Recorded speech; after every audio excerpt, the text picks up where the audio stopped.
The test is in 4-part, Part 1, Part 2, Part 3, and Part 4. Now look at Part 1. Part 1. You will hear a radio announcer giving details of the evening's broadcast programmes. First, you have some time to look at questions 1 to 5.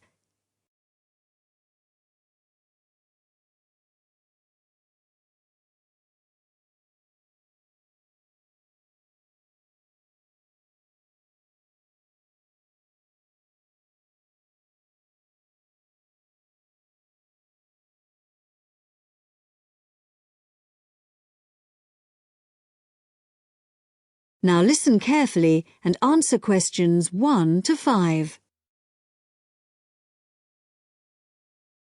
The time is 6:55 on Thursday, October the 15th.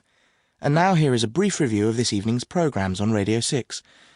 Starting in just a few minutes, at 7 o'clock, we have the first programme in our new series, Animal Talk, a documentary with Laura Martins and Jeff Burns.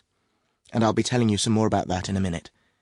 Then at 7:50 there will be a broadcast on behalf of the Rare Species Protection Group, telling you about some of the work they're doing to preserve endangered species.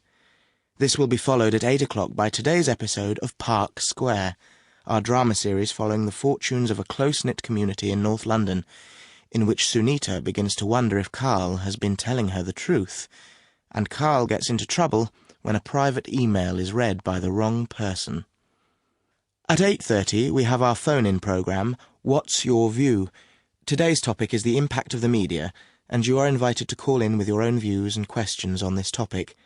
If you have a question for the panel, the number to call is 0207 815 4222.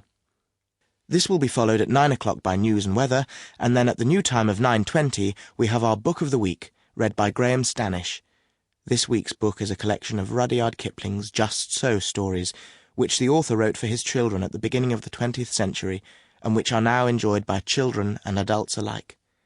This evening's story, entitled How the First Letter Was Written, is an imaginary account of the events that led to the invention of writing, involving a young girl called Taffy, and a series of misunderstandings that arise when Taffy sends the first written message in the history of the world. Before you hear the rest of the talk, you have some time to look at questions 6 to 10.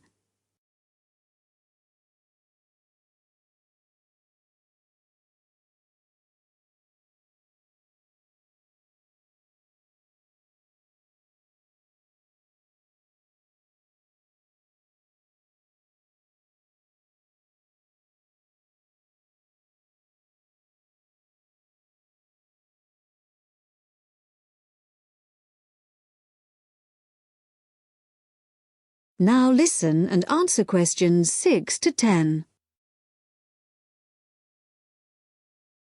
And now, some more information about our major new documentary series, Animal Talk, which explores the fascinating area of animal communication. Tonight's programme compares the communication systems used by two of the world's largest creatures, the killer whale and the elephant. Although these might seem like very different creatures, in fact there are a lot of similarities between them. They're both mammals, they both live in groups, and the social bonds they form are extremely strong. For example, when a new elephant is born, the others in the group will all gather round to greet it. They also live for a long time, like humans, and their brains are very large, which means that there may be room for something in there that allows them to process some type of language. In the programme, Laura Martins, who has spent many years studying the communication systems of whales, describes how although whales do have very good sight, like humans they mostly use sound to communicate. In the case of whales, this is because this travels well in water, where visibility may be limited. In the programme, you'll hear underwater recordings of the whale calls, but what we don't know yet is whether the whales are talking to one another, or whether the sounds are just to allow them to identify one another. Also speaking on the programme is Dr. Jeff Burns, who has made a special study of elephant communication. Elephants use all their senses to communicate, but as Dr. Jeff Burns explains, one way we are only just beginning to find out about is what has been referred to as silent singing. sounds produced by elephants which are too low for humans to hear, but can be heard by other elephants. And did you know that another way in which elephants can hear is with their feet? So, when one elephant stamps on the ground, maybe to warn about danger, the sound travels through the ground, and another elephant up to 30 kilometres away may pick it up. To find out more about exactly how they do this, stay tuned to Radio 6 for Animal Talk. That is the end of part 1. You now have half a minute to check your answers.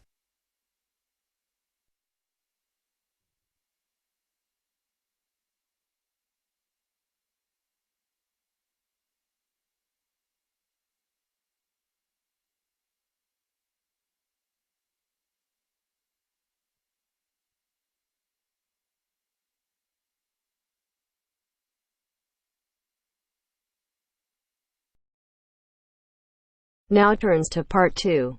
Part 2. Listen to the whole survey in the correct order and answer the questions. First, look at questions 11 to 14.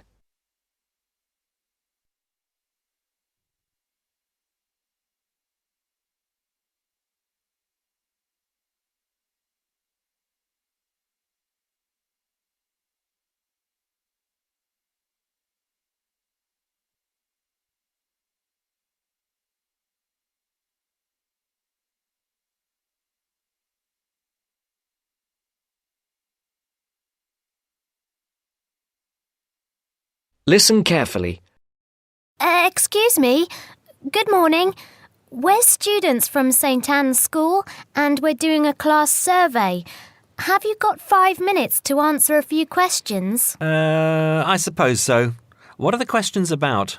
About spending habits, people's attitudes to money and what they spend money on. Well, yes, OK, but only 5 minutes.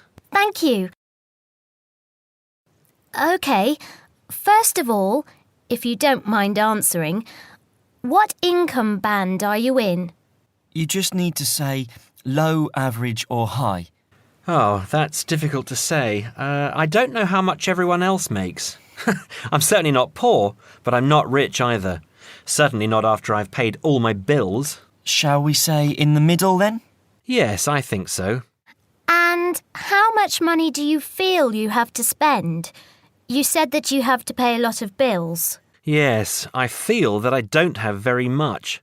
I earn quite good money, but it doesn't feel like that most of the time. I guess everyone would like to have a bit more money, though. OK, so what do you spend most of your money on? Well, most of it goes on monthly expenses. I've got a big mortgage on my house, and my children's school fees are very high. After I've paid for gas and electricity and water, and all the insurance on the house and my car, I don't have much left. I like taking my wife out to a nice restaurant once a month, but I don't very often buy clothes. Oh, and I collect radios. Old radios. That's my hobby. And how do you usually pay for the things you buy? I use my debit card for most things these days. I have 2 credit cards, but I don't like using them. I prefer to pay for things immediately. Otherwise, I feel I'm getting into debt. I pay my bills online or over the telephone. I usually have between £10 and £20 in cash with me to pay for emergencies, taxi fares and that kind of thing. Before the broadcast continues, look at questions 15 to 20.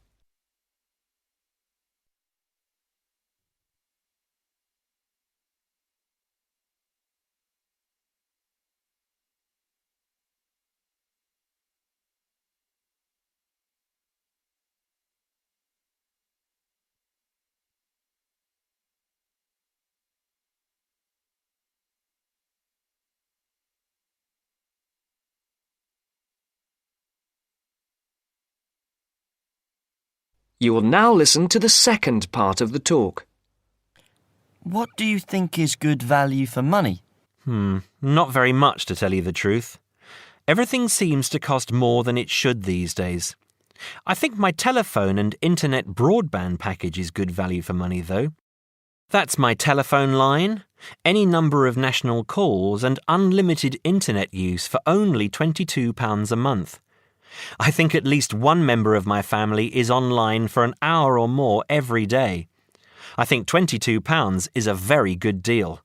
And what do you think is a waste of money? Personally, I don't understand why anyone buys a new car. They are so expensive, and as soon as you drive them out of the showroom, they're worth £3,000 less. Perhaps I'm just saying it because I can't afford a new car myself. But to me, it seems so much more sensible to buy a good second-hand car for half the money. Do you ever buy anything you can't afford? Yes, I collect radios, old radios. I have 9 now, and they're quite expensive. I paid £350 for a 1950s radio last month. I didn't have much money for the rest of the month after that. My wife thinks I'm crazy, but it's important to treat yourself occasionally, don't you think? My wife buys nice perfume and lots of clothes, and I have my radios. OK, so finally, would you say that you're a spender or a saver? Well, as I said, I don't really have much to save, but I guess I'm a saver rather than a spender. It's good to enjoy money if you have it, but you must save for a rainy day. You never know what will happen in the future. Thank you very much for talking to us. Have a nice day now. That is the end of part 2. You now have half a minute to check your answers.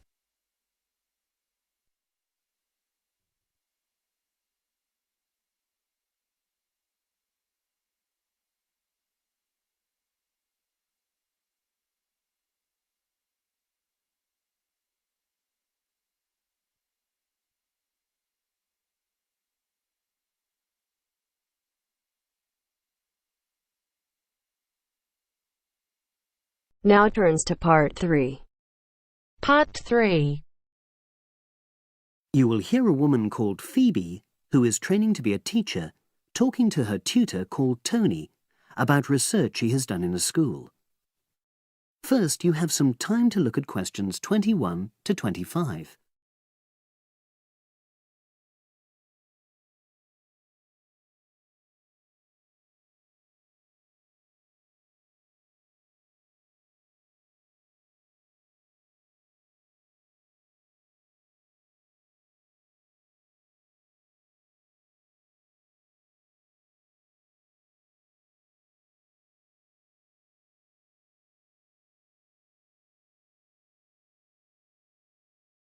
Now listen and answer questions 21 to 25.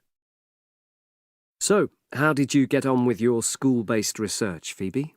Well, it was exhausting, but really valuable. Good. What was the specific focus you chose? My title is Attitudes Towards Study Among 11 to 12-year-old Pupils. Right, and what made you choose that focus? Well, that's a bit difficult. Lots of my classmates decided on their focus really early on, mainly on the basis of what they thought would help in their future career, you know, in their first year's teaching. So that's what helped you decide? Actually, it was that I came across a book written by experienced teachers on student attitudes, and that motivated me to go for the topic. OK. So what were your research questions or issues? Well, I wanted to look at the ways students responded to different teachers, particularly focusing on whether very strict teachers made teenagers less motivated. And from your research, did you find that was true? No, not from what I saw, you know, from my 5 days observation, talking to people and so forth. OK. We'll talk about the actual research methods in a moment, but before that, can you briefly summarise what your most striking findings are? Well, what really amazed me was the significant gender differences. I didn't set out to focus on that, but I found that boys were much more positive about being at school. Girls were more impatient. They talked a lot about wanting to grow up and leave school. Very interesting. Yeah, it is. From doing the research, it was clear to me that you might start out to focus on one thing, but you pick up lots of unexpected insights. Right. Did you get any insights into teaching? Yes, certainly. I was doing a lot of observations of the way kids with very different abilities collaborate on certain tasks, help each other. And I began to realise that the lessons were developing in really unexpected ways. So, what conclusion do you draw from that? Well, I know it's necessary for teachers to prepare lessons carefully, but it's great if they also allow lessons to go their own ways. Good point. Now, I'm really pleased to see you doing this. Analysing and drawing conclusions based on data. But surely this isn't proper data. Because it's derived from such small-scale research.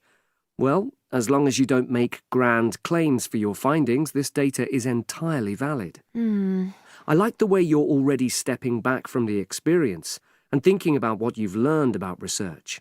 Well done. But I know I could have done it better. As you become more experienced, you'll find ways to reduce the risk of difficulties. Okay. Now you have some time to look at questions 26 to 30.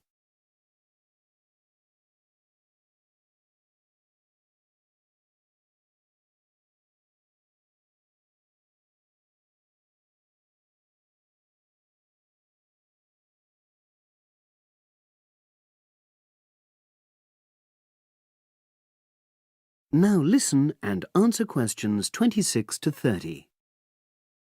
So, let's look in more detail at how you gathered your data. Let's start with lesson observation. Well, it generally went quite smoothly. I chose my focus and designed my checklist. Then teachers allowed me into their classes without any problems, which surprised me. It was afterwards that the grueling work started. Yeah, it's very time-consuming, isn't it? Making sense of analysing your observation notes. Absolutely. Much more so than interview data, for example. That was relatively easy to process, though I wanted to make sure I used a high-quality recorder to make transcription easier. And I had to wait until one became available. Right. And did you interview some kids as well? In the end, yes. I talked to 10, and they were great. I'd imagined I'd be bored listening to them, but... So it was easy to concentrate? Sure. One of the teachers was a bit worried about the ethics, whether it was right to interview young pupils, and it took a while for him to agree to let me talk to 3 of the kids in his class, but he relented in the end. Good. What other methods did you use? I experimented with questionnaires, but I really regret that now. I decided to share the work with another student, but we had such different agendas it ended up taking twice as long. That's a shame. It might be worth you reflecting on ways you might improve on that for future projects. You're right, yeah. Okay. And the other thing I did was stills photography. I didn't take as many pictures as I'd hoped to. Lack of time? It's pretty easy just snapping away, but I wanted each snap to have a purpose, that would contribute to my research aims, and I found that difficult. Well, that's understandable, but remember...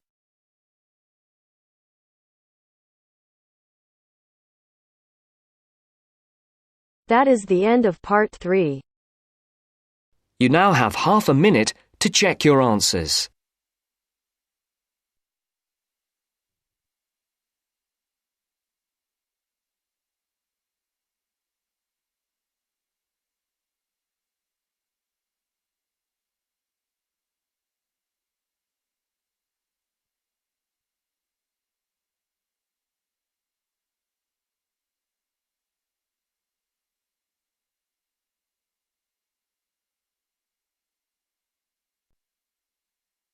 Now turns to part 4. Part 4. First, you have some time to look at questions 31 to 40.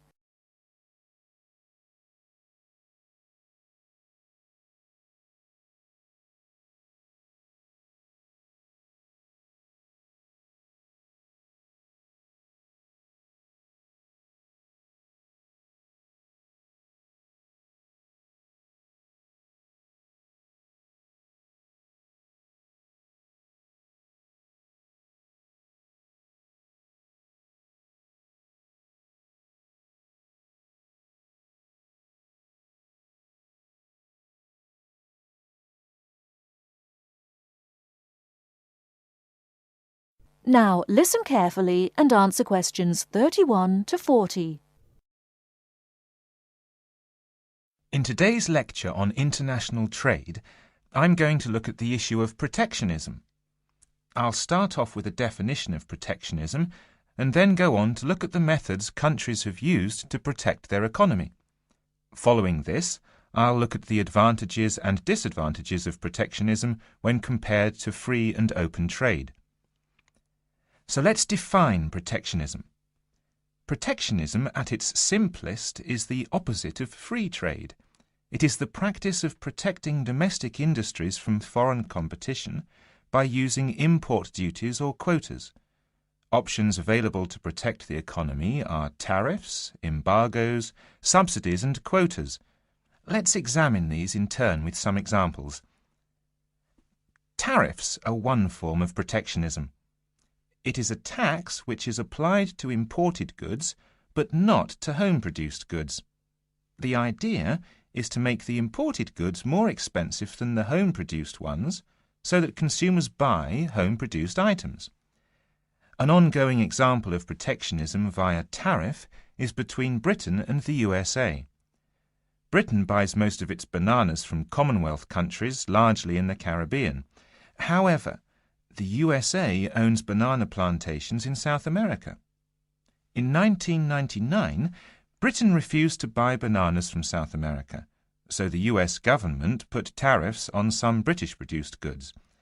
The most famous example was a tariff of 100% import tax on wool products from Scotland brought into the United States. The next method of protectionism is embargoes. An embargo is a complete ban on the import of certain goods. For example, following the Cuban Revolution in the 1950s, the USA banned the import of Cuban cigars. Unfortunately, Cuban cigars are the finest in the world, and there is consequently a thriving black market in Cuban cigars in the USA. As we can see in the example, embargoes can lead to a black market, or unofficial economy, if people want the goods badly enough.